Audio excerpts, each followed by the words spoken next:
Hi friends, welcome back to our channel. ఈరోజు ఈ వీడియోలో సౌత్ ఇండియన్ సాంబార్ రెసిపీ ఎలా ప్రిపేర్ చేయాలో చూపించబోతున్నాను. ఈ పర్ఫెక్ట్ సాంబార్ రెసిపీ పర్ఫెక్ట్ కొలతలతో ఎలా ప్రిపేర్ చేసుకోవాలో సింపుల్ మెథడ్లో చూపిస్తాను, ఫాలో అయిపోండి. పెళ్లి భోజనాలలో వడ్డించే ఈ టేస్టీ సాంబార్ రెసిపీని మీతో షేర్ చేసుకోవాలని ఈ వీడియో పోస్ట్ చేస్తున్నాను, ఫాలో అయిపోండి. ఈ వీడియో మీకు నచ్చినట్లయితే కామెంట్ చేయండి. ముందుగా ప్రెషర్ కుక్కర్ తీసుకొని అందులో ఒక గ్లాస్ వరకు పొట్టుపప్పును తీసుకున్నాను.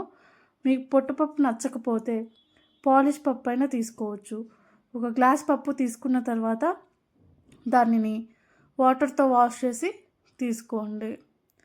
వాటర్తో వాష్ చేసుకున్న తర్వాత దీనికి సరిపడినంత ఒక గ్లాస్కి 2 గ్లాసుల వాటర్ వేసి, ఒక గ్లాస్ పప్పుకి 2 గ్లాసులు నీళ్లు వేయడం వల్ల పప్పు అనేది పర్ఫెక్ట్గా కుక్ అవుతుంది. ఆ తర్వాత ఒక 1/2 టేబుల్ స్పూన్ వరకు పసుపు యాడ్ చేసి కలిపి ప్రెషర్ కుక్కర్ మీద మూత పెట్టుకొని విజిల్ కూడా పెట్టి లో ఫ్లేమ్లో 5 విజిల్స్ వచ్చేంత వరకు పప్పు మెత్తగా ఉడికేంత వరకు ఉడికించుకోండి. ఇలా ఉడికిన తర్వాత మూత ఓపెన్ చేశాక మ్యాషర్తో పప్పుని మెత్తగా మ్యాష్ చేసి పెట్టుకోండి. ఈ వీడియో క్లిప్లో చూస్తున్నారు కదా, ఇలా పప్పుని మెత్తగా మ్యాష్ చేసి పెట్టుకోండి.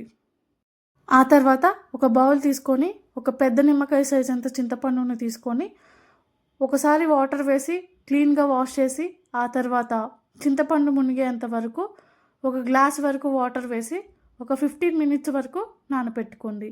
ఆ తర్వాత స్టవ్ ఆన్ చేసి మందపాటి కడాయి పెట్టుకొని అందులో ఒక చిన్న కప్పు వరకు ఆయిల్ వేసుకోండి. ఆయిల్ హీట్ అయ్యాక కట్ చేసి పెట్టుకున్న పచ్చిమిర్చి, ఆ తర్వాత పెద్ద ముక్కలుగా కట్ చేసి పెట్టుకున్న ఉల్లిపాయ ముక్కలు వేసి 2 మినిట్స్ దోరగా ఫ్రై చేసుకోవాలి. ఇలా దోరగా ఫ్రై అయిన తర్వాత ఒక 1/2 టేబుల్ స్పూన్ పసుపు, ఒక 2 టేబుల్ స్పూన్ వరకు అల్లం వెల్లుల్లి పేస్ట్ యాడ్ చేసుకోవాలి. ఇది లో ఫ్లేమ్లో పచ్చివాసన పోయేంత వరకు ఫ్రై చేసుకున్న తర్వాత ముందుగా పొట్టు తీసి ముక్కలుగా కట్ చేసి పెట్టుకున్న ములక్కాడ ముక్కలు 1 కప్పు యాడ్ చేసుకోవాలి. 1 కప్పు వరకు క్యారెట్ ముక్కలు, 2-3 బీన్స్ ముక్కలుగా కట్ చేసి వేసుకోవాలి. ఆ తర్వాత పెద్ద ముక్కలుగా కట్ చేసి పెట్టుకున్న బెండకాయ ముక్కలు యాడ్ చేసి ఒకసారి కలిపి మూత పెట్టి లో ఫ్లేమ్లో ఉడికించుకోవాలి. ఆ తర్వాత ఇలా ఉడికించుకున్న తర్వాత ముక్కలుగా కట్ చేసి పెట్టుకున్న దోసకాయ ముక్కలు, కట్ చేసి పెట్టుకున్న సొరకాయ ముక్కలు యాడ్ చేసుకొని, ఆ తర్వాత 1 కప్పు వరకు టమాటా ముక్కలు యాడ్ చేసి దానికి ముక్కలు ఉడికించుకోవడానికి 1 టీ స్పూన్ వరకు ఉప్పు యాడ్ చేసుకొని కలిపి మూత పెట్టి లో ఫ్లేమ్లో ఒక 10 మినిట్స్ వరకు మూత పెట్టి ఉడికించుకోవాలి. అలా ఉడికించుకున్న తర్వాత ముందుగా ఉడికించి పెట్టుకున్న పప్పులో ముందుగా నానబెట్టుకున్న చింతపండుని పిండి జ్యూస్ తీసి 2 కప్పుల వరకు యాడ్ చేసుకోవాలి.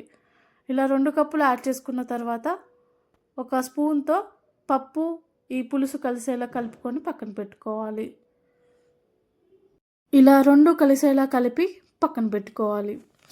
ఆ తర్వాత ఈ వీడియో క్లిప్లో చూస్తున్నారు కదా, మనం మూత పెట్టి ఉడికించుకుంటే ముక్కలు సగం వరకు మగ్గిపోయాయి.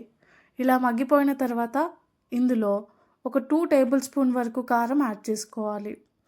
ఇలా యాడ్ చేసుకున్న తర్వాత 1 టేబుల్ స్పూన్ వరకు ధనియా పౌడర్ యాడ్ చేసుకోండి.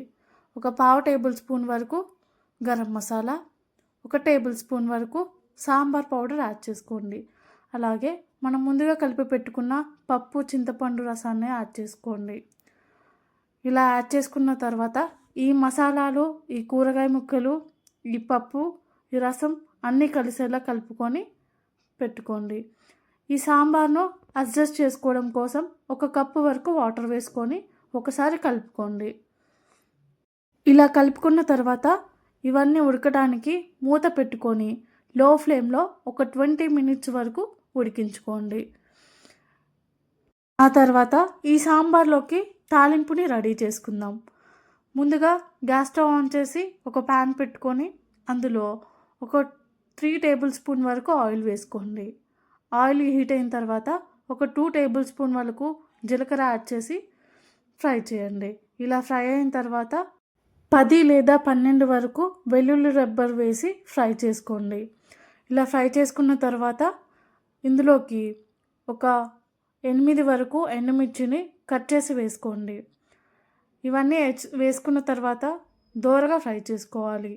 ఇవి దోరగా ఫ్రై అయిన తర్వాత 3 లేదా 4 రెమ్మల వరకు కరివేపాకును చీల్చి వేసుకోండి. ఇవన్నీ వేసుకున్న తర్వాత ఒక 2 మినిట్స్ వరకు ఫ్రై చేసుకోవాలి. ఆ తర్వాత ముందుగా కట్ చేసి పెట్టుకున్న కొత్తిమీరను కూడా యాడ్ చేసి ఫ్రై చేసుకోవాలి.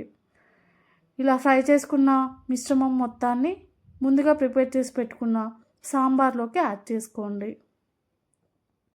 ఇలా సాంబార్లోకి యాడ్ చేసుకున్న తర్వాత ఒకసారి కలిపి ఈ స్టేజ్లోనే ఉప్పు సరిపోయిందా లేదా టేస్ట్ చూసుకొని ఉప్పు యాడ్ చేసుకోండి.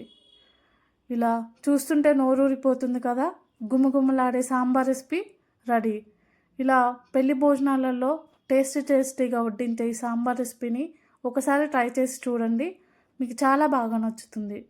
మీకు ఈ సాంబార్ రెసిపీ నచ్చినట్లయితే లైక్ చేయండి, షేర్ చేయండి, కామెంట్ చేయండి, మీ ఫ్యామిలీ మెంబర్స్కు షేర్ చేయండి. Please subscribe. Thank you for watching.